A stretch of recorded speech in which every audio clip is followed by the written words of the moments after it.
Vâng, xin chào các bạn.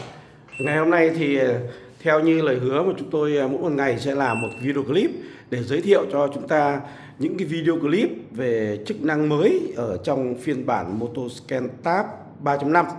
Và hôm nay thì chúng tôi cũng muốn chia sẻ với anh em một cái clip, và chúng tôi cũng muốn rằng là có thể anh em cần thì em sử dụng, còn chúng tôi cũng không khuyến khích là anh em sử dụng, bởi vì là thực ra bây giờ một cái ECM thì nó cũng không phải quá đắt, nó chỉ có mấy trăm nghìn thôi.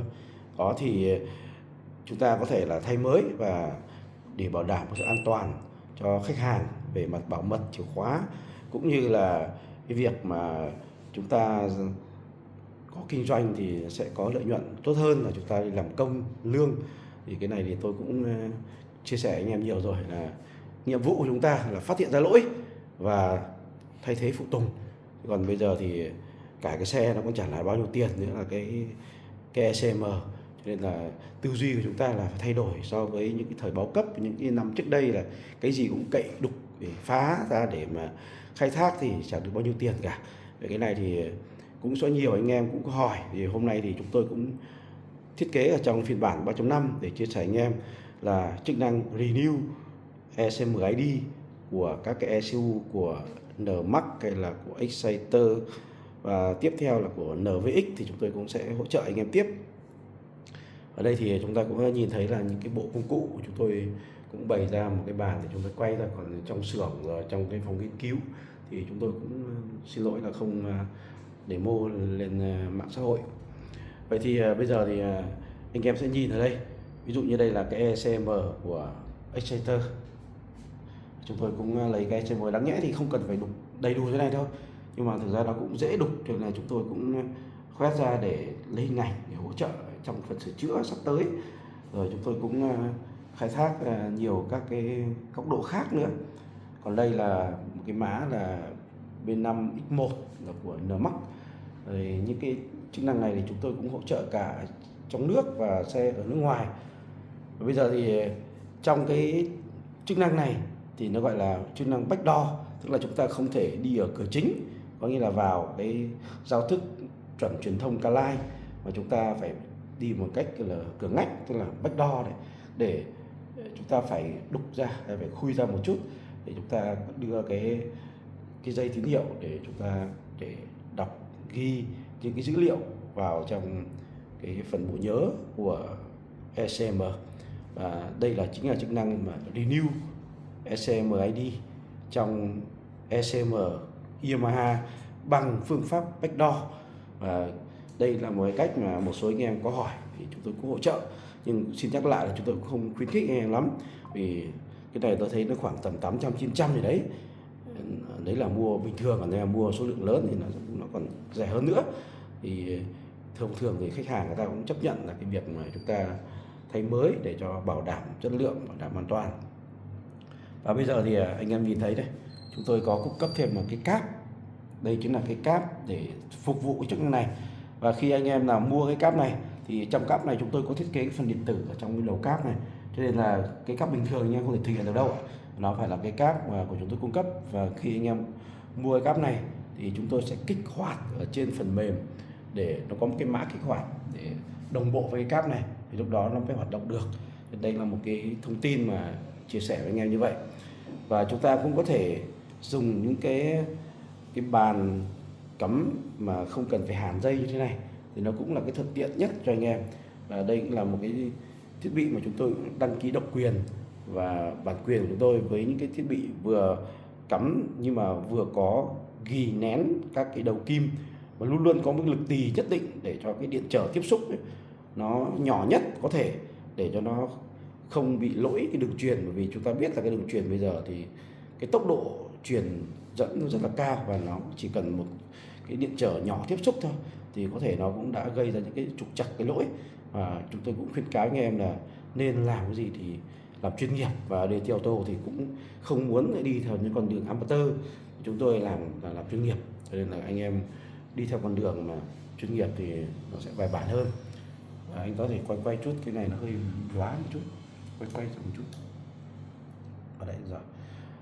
Vâng, bây giờ thì để bắt đầu từ đâu thì đây là màn hình của Motoscan Tab phiên bản 3.5.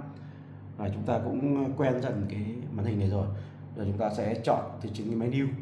Vì đây là chúng ta làm về Smart Key, cho nên chúng ta bắt đầu từ cái nút lệnh là Smart Key. Và bây giờ thì chúng ta vào phần Yamaha. Trong phần Yamaha này thì chúng ta lưu ý là chúng ta sẽ thực hiện theo các cái tên cũng như là các cái tên của SCU, chứ chúng ta không vào theo tên của ECM. Ở đoạn sau thì chúng ta sẽ vào tên ECM. Ví dụ như đây là cái xe NMAX mà ở thị trường nước ngoài, chúng tôi cũng đã làm cho cả thị trường Thái Lan, thị trường quốc tế để đều sử dụng chung. Rồi chúng ta sẽ vào cái B74, BG7, đây là cái đầu tiên cái mã này. Ở đây thì cũng có nhiều cái tính năng và chúng ta sẽ chọn một cái tính năng ở đây là tính năng mới trong menu là Renew ECM ID trong ECM. Có nghĩa là cái việc tác động này là tác động vào ECM chứ không phải là tác động vào SCU. Anh em lưu ý, Renew là renew cái ECM ID của Smart Key nằm bên trong cái khối điều khiển động cơ chứ không phải tác động renew trong cái SCU. Anh em lưu ý như vậy. Và ở đây thì chúng ta nhìn cái mã ở đây là B5X1 và B5X1. Và nếu anh em cần thì tôi phóng zoom ra anh em nhìn là cái việc cắm chân hàn đấy ạ. Và tôi zoom ra anh nhìn là chỉ có 2 điểm cắm chân, chúng ta không cần phải hàn nhé. Dùng những cái hệ cắm như thế này thì nó rất là chắc chắn và nó còn cái lực ghi khi anh em vít nó xuống thì nó có ghi một cái lực rất là cố định, còn tốt hơn là lực tay của anh em, tay anh em giữ nó còn bị run. Cái này nó lực ghi nó rất là tốt. Và chúng ta sẽ chọn một cái mã B5X1 và nó chọn B5X1. Yêu cầu kết nối Motoscan với ECM, sử dụng các PN, Renew. Chú ý, các cho chức năng này là một lựa chọn thêm, không bao gồm trong gói phụ kiện tiêu chuẩn. Vui lòng liên hệ điện thoại 0913555416 hoặc các đại lý để mua thêm nếu bạn cần sử dụng. Cái quan trọng nhất là trong cái giải pháp backdoor này là chúng ta phải khoét một cái vùng nho nhỏ thôi để chúng ta ghim 2 cái vị trí vào. Còn nếu chính xác thì chúng ta chỉ cần khoan 2 cái lỗ nhỏ nhỏ là cũng được rồi. Và sắp tới thì chúng tôi cũng đang đề nghị anh kỹ thuật là sẽ cho cái tọa độ của cái vùng khoét này chính xác hơn, là cách mép trái bao nhiêu, cách mép phải bao nhiêu và kích thước lỗ bao nhiêu, hoặc là chính xác luôn 2 cái lỗ đấy, chúng ta chỉ cần khoan cái mũi nhỏ và đấy là cũng được rồi. Và khi chúng ta nối vào thì nó có cái dây xanh lá về vị trí này và dây màu trắng ở vị trí này. Ở đây là 2 cái dây mà chúng tôi cũng đang thể hiện ở đây, anh em nhìn ở đây. Đó, xanh lá và dây màu trắng. Và cái việc này thì anh em cũng thành thạo rồi. Ở đây là cách nối vào cái phần đầu rắc giữa cái rắc dây và cái ECM thì chúng ta sẽ nối có 2 dây, tổng số là 4 dây. Thì 2 dây là nối vào rắc, tức là chân đỏ là dương 5V, còn chân đen là mát, và 2 cái dây xanh lam, xanh lá này, và cái dây trắng này, thì nối trực tiếp vào con đường backdoor, tức là nối trực tiếp vào cái tín hiệu để đọc ghi cái bộ nhớ ở bên trong cái ECM. Và nếu như anh em đã thực hiện đúng như vậy rồi thì chúng ta kích vào nút bên phải để thực hiện. Yêu cầu cấp nguồn cho Motoscan, sử dụng cấp nguồn PN MTB08 Power.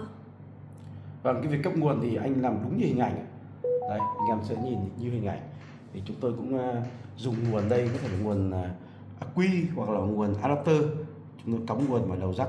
Và ở đây chúng tôi sử dụng nguồn adapter, sử dụng điện 220. Anh em chú ý điều này tôi vẫn nhắc đi nhắc lại nhé, là anh em phải sử dụng cái nguồn của chúng tôi cung cấp, chứ anh em không nên dùng những cái nguồn mà công suất nó nhỏ mà của cái điện thoại hay là của một cái nguồn khác mà không phải đồng bộ mà chúng tôi cung cấp trong cái gói phụ kiện ấy, thì cái công suất nó không đảm bảo, và khi công suất không đảm bảo thì nó nuôi cái cổ phần cứng này nó sẽ bị sụt áp và nó không đủ dòng, và nhiều khi nó gây ra cái lỗi mà anh em cứ hỏi tại sao, bởi vì là nó phải đủ, và cái nguồn của chúng tôi là nguồn đủ cái công suất để cho cái việc nuôi cái phần cứng. Tiếp theo chúng ta chọn. Và bây giờ trạng thái Motoscan đang renew ECM ID trong ECM.